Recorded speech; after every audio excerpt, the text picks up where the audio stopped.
बेगमने सांगितलं हो, म्हटले काय आपल्या दरबारामध्ये जो काही बिरबल आहे ना त्या बिरबलला कामावरून काढून टाका आणि त्या बिरबलाच्या जागेवरती माझ्या भावाची नेमणूक करा. माहेरची किती आवड महाराज.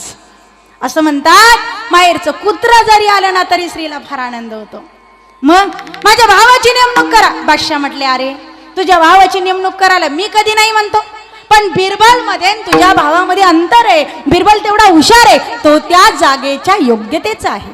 अजिबात नाही म्हटले, मला काहीच ऐकायचं नाही. बिरबलाला काढून टाका आणि त्याच्या जागेवर माझ्या भावाची नेमणूक करा, मला बाकीचं काही माहित नाही. म्हटले ठीक आहे. बादशाह म्हटले आता करावं काय. ठीक आहे म्हटले, आपण दोघांनाही बोलून घेऊ, उद्या दोघांची परीक्षा घेऊ आणि जे परीक्षेमध्ये चांगल्या मार्काने पास होईल त्याची नेमणूक करू. म्हटले काही अडचण नाही. बेगमचा भाऊ आला, बिरबल आला. बादशाहनं काय केलं, दोघांकडे 100 रुपये दिले. दोघांकडे 100 रुपये दिले आणि दोघांनाही सांगितलं एक काम करायचं. म्हटले काय, गावात जायचं. सकाळपासून संध्याकाळपर्यंत तुम्हाला टायमिंग, सकाळी 6 ते संध्याकाळी 6 गावामध्ये जायचं आणि गावामध्ये जाऊन या 100 रुपयाचं तुम्हाला काय बिझनेस, काय व्यवसाय, काय करायचं ते करा. पण सकाळी 6 वाजल्यापासून तर संध्याकाळी 6 वाजेपर्यंत या 100 रुपयाचे मला 2 लाख रुपये करून आणायचे. किती काही कळलं तर अटकच येईल. 100चे 2 लाख ताई कधी शक्य आहे का? असं कधी होईल का? कोणता बिझनेस असा आहे की 100चे 2 लाख? म्हटले तेवढे करून आणा. दोघांनी 100 रुपये घेतले. दोघांनी पण 100 रुपये घेतले आणि पहिल्यांदा गेला बेगमचा भाऊ.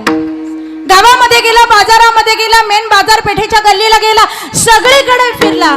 पण 100 रुपयाचं करावा काय, कोणता बाजार, कोणता व्यापार करावा, काय बिझनेस करावा, व्याजाने द्यावं तरी होत नाही. काय करावं काय करावं काय करावं काही कळे ना. दिवसभर फिरला फिरला फिरला, संध्याकाळचे 5 वाजले, पाय दुखायला लागले, पोटामध्ये कावळं बुकणं ओरडायला लागले.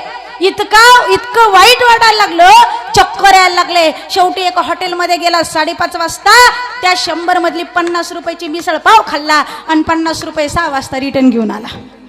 म्हटले ताई भाऊजी काही पण सांगतात, भाऊजीला मला ड्युटीवर घ्यायचंच नव्हतं, पण भाऊजी काही पण सांगतात. भाऊजीने मुद्दामून नाटक केलं. ताई म्हणे कशाला टेन्शन घेतो, उद्या नंबर कुणाचा आहे, उद्या नंबर कुणाचा आहे, बिरबलाचा. म्हटले उद्या नंबर बिरबलाचा बघू ना बिरबल काय करतो. दुसऱ्या दिवशी बिरबलाने 100 रुपये घेतले. दुसऱ्या दिवशी बघा तीच बुद्धी बेगमच्या भावाला आणि तीच बुद्धी बिरबलाला, पण कुणी वापर केला याला महत्व आहे. बिरबलाने 100 रुपये घेतले, गावात गेला, 4 माणसं सोबत घेतले, एक मोजमाप करायचा टेप घेतला आणि मेन बाजारपेठेच्या गल्लीला बिरबल गेला.